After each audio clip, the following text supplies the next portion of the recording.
When I was 14, I got my first job working as a host at a Mexican restaurant. This was in 2012, so Karens weren't a thing yet, but the woman's entitled attitude certainly fit the description. Our manager swears the woman is bad luck because she frequently complains about problems that don't exist, and then they come to fruition when she leaves. One time there was a smudge on her cup, and she berated the waiter for 5 minutes, asking if the dishwasher was broken. No more than 2 hours later, the cooks were trying to wash plates and the machine wouldn't start, even though it was all working fine before and the equipment was brand new. Our restaurant would close on most holidays, but we stayed open on Easter, and the woman came in that afternoon and made some really bizarre complaints. She told the waitress she smelled blood and reported a foul metallic odor. I feel bad for making fun of her because even though she was mean, I realized that some have sensory processing disorders and can't help it. The rest of the shift was slow, and at around 8 my boss said I could finish my side work and go home. But when I was wiping the host stand, I heard shouting and noticed my manager rushing to one of the tables. There were too many people crowded around for me to see what was going on, but I could tell something had gone wrong, and we were all ordered to back away. I did see some blood on the floor, and strangely enough, this was the same section of the diner where the lady complained of the metallic smell. According to the waitress, 2 customers had gotten in a confrontation, and one guy pulled out a knife. Another man snuck up on the guy from behind and tried to take the weapon away, which caused the man holding it to jerk his hand, and he stuck the guy in the throat. At this point, the argument ended and everyone was trying to help the man as he bled out. No offense to the guy because he was trying to help, but sneaking up on a person with a knife in their hand is obviously dangerous. I guess the blade hit an artery because he passed away from the injury, but from what I heard, it was all an accident.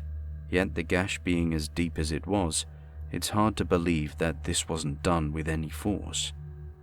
It's an eerie feeling knowing this guy's final moments were in our diner, where I never expected a tragedy like this to happen. I work at a mall with 2 of my friends, except we all work at different stores, but we've all had to deal with the same obnoxious guy in one way or another. He always makes me explain to him in elaborate detail about the specials going on, yet he never takes advantage of the offer and ends up wasting several moments of my time.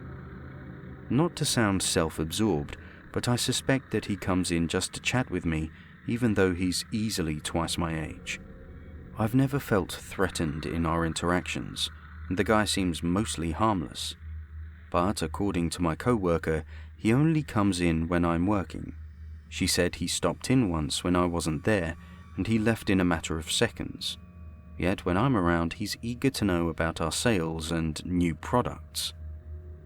On Friday we close at 9, and I'm always the last one in the shop. But 2 Fridays ago, the cash till didn't add up, so I had to stay an extra hour, or I would have been responsible to pay the difference. Our store's on the 3rd floor, and everyone but the security guards were already gone for the night, so I felt rushed and texted my boss, who agreed we could figure this out in the morning. As I was gathering my things to leave, I thought I heard footsteps in the store, even though I'd been alone for the past hour trying to account for the missing cash.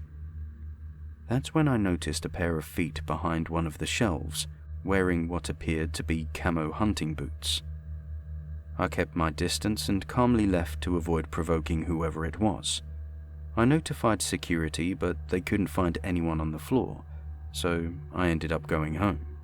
I don't know how long this person was hiding or what their intentions were, but security promised they'd review the surveillance tapes, although it's been 2 whole weeks and they still have yet to get back to me. Yesterday was my first day working since the incident. The same guy came in like always and was asking me some creepy and personal questions, but my coworker was nice enough to pull me away since she knew I was already stressed.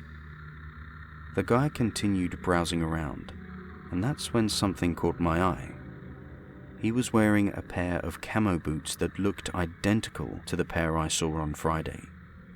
Sure, there are hundreds of guys who own the same boots, and I can't prove it was him, but he turned and looked at me with a menacing grin, like he knew I was scared of him, and he liked it.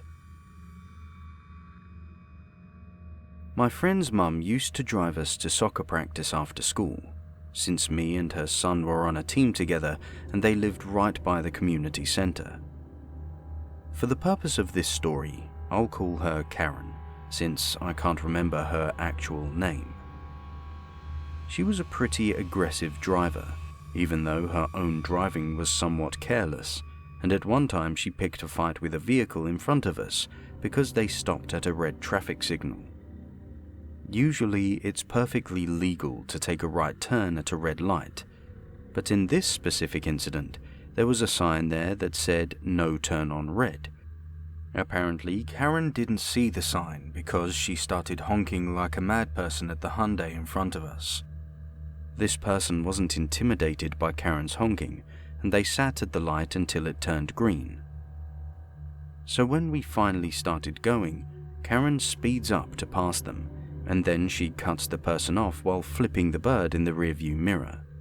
Meanwhile, the driver in the Hyundai is tailgating pretty closely, so Karen slams on her brake thinking they'll back off, but instead the car hits us at about 45 miles an hour.